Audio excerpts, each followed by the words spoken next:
Diseases in RimWorld are one of the most dangerous and misunderstood threats your colony can face. Unlike raids or wild animals, diseases don't announce themselves with gunfire. They slowly drain your colonists, destroy productivity, and if you're not careful or prepared, they can wipe out your colony without a single shot being fired. In this video, I'll explain how diseases actually work in RimWorld. I will cover how diseases are contracted, which ones are deadly, how immunity works, and how treatment, medicine, rest, and hospital quality all affect survival. By the end of this guide, you'll know exactly when a disease is harmless, when it's deadly, and how to save colonists that look completely doomed. Diseases in RimWorld are temporary medical conditions that either progress over time or remain stable until treated. Most diseases use a severity system, which slowly increases as time passes.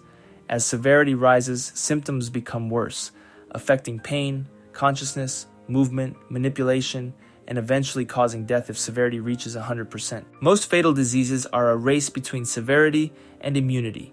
If immunity reaches 100% first, the colonist survives. If severity reaches 100% first, the colonist dies. Important to note is diseases are not contagious. Diseases never spread directly between colonists. When the game triggers a disease outbreak, it simply applies the disease to multiple pawns at the same time. Most diseases happen as part of random events, and your biome plays a big role in how often they occur. Tropical biomes suffer more from malaria and sleeping sickness, while colder biomes are generally safer. Some diseases are situational. Infections can happen after any bleeding wound, burn, or frostbite. The chance of infection is reduced if the wound is tended quickly and in a clean room. Lung rot happens when pawns inhale too much rot stink. Avoiding rot stink or using toxic resistance helps prevent it. One very important drug is panoxycyline. It completely protects against malaria, plague, and sleeping sickness.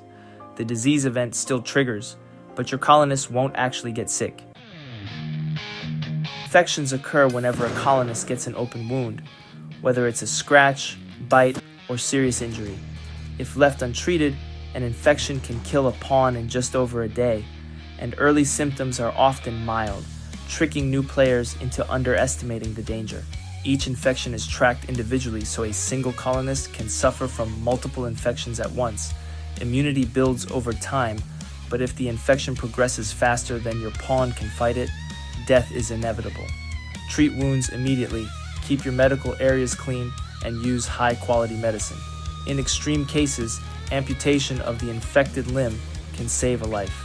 Quick, decisive action is key because even a single unchecked infection can ruin your colony. The flu might seem harmless at first. It progresses slowly and often doesn't cause immediate danger. However, flu reduces consciousness and manipulation, meaning your colonists work slower, make more mistakes, and become vulnerable during emergencies. Make sure your colonists get enough rest, stay hydrated, and use medicine if available. Even mild diseases can snowball into serious problems if neglected. Malaria is common in tropical biomes like jungles or swamps. While it doesn't cause immediate death, it slows immunity gain, leaving colonists vulnerable to other diseases.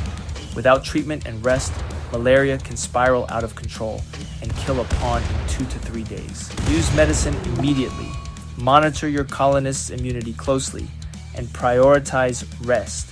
Malaria is particularly dangerous because it may not look deadly at first, but it can weaken your colony silently over time. Plague is one of the deadliest diseases in RimWorld. It progresses quickly, causes extreme pain, and can kill a pawn in about a day and a half if left untreated. It drastically lowers consciousness and manipulation, making affected colonists almost useless for work or defense. Plague requires strict bed rest and medicine. If ignored, plague can quickly lead to multiple deaths and a colony-wide crisis. Sleeping sickness is slow-moving, which makes it easy to overlook. Its danger comes from the long-term drain on rest, consciousness, and manipulation, as well as continuous medicine requirements. Early detection and consistent care are crucial. While it may seem harmless at first, sleeping sickness quietly erodes efficiency and can become a major long-term threat. Before we continue, I would like to say that over 90% of people do not subscribe to my channel. So if you've watched this far and are new, subscribe so you don't miss any more videos. It's free and you can cancel at any time if you're not happy.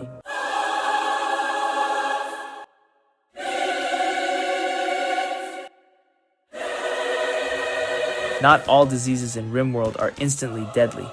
Some are strange, unique, or mostly affect your colony in unusual ways. We'll explore special and non-fatal diseases, scaria, lung rot, gut worms, muscle parasites, mechanites, and organ decay. Understanding them can help you manage your colony more efficiently. Scaria is a disease that only affects animals, turning them into manhunters and eventually killing them in 5 days if untreated. Lung rot affects breathing, causing slight pain and discomfort, but it is relatively easy to treat. Most colonists will recover with medicine and proper care over several days. However, lung rot can consume a lot of medicine if left untreated or ignored for too long, so keep an eye on supplies. Monitor colonists' breathing and avoid letting lung rot linger.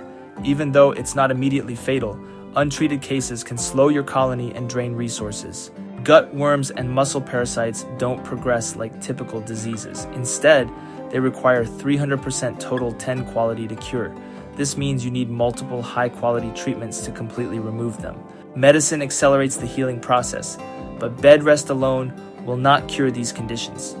While they are not immediately deadly, they demand careful attention to ensure your colonists stay healthy. Keep up consistent treatment, and don't underestimate the time these parasites take to fully heal.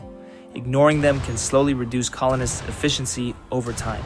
Mechanites are unusual diseases that affect fibrous tissue. They cause pain and tiredness, but at the same time, they significantly boost stats like manipulation, movement, sight, and hearing. Interestingly, many players let mechanites run their course because the temporary pain is often outweighed by the massive stat bonuses. These diseases are a rare example of an illness that can be advantageous under certain circumstances. Monitor your colonist's health, but in some cases, you may decide the benefits outweigh the drawbacks and avoid aggressive treatment. Organ decay is extremely dangerous and has no natural cure. It slowly destroys an internal organ until the pawn dies unless intervention occurs. The only solution is surgical replacement of the affected organ before it reaches full severity. Organ decay can affect any internal organ and is permanent unless treated. Unlike most diseases, it doesn't respond to medicine or rest alone. Detect early, prepare for surgery, and ensure you have a skilled surgeon available.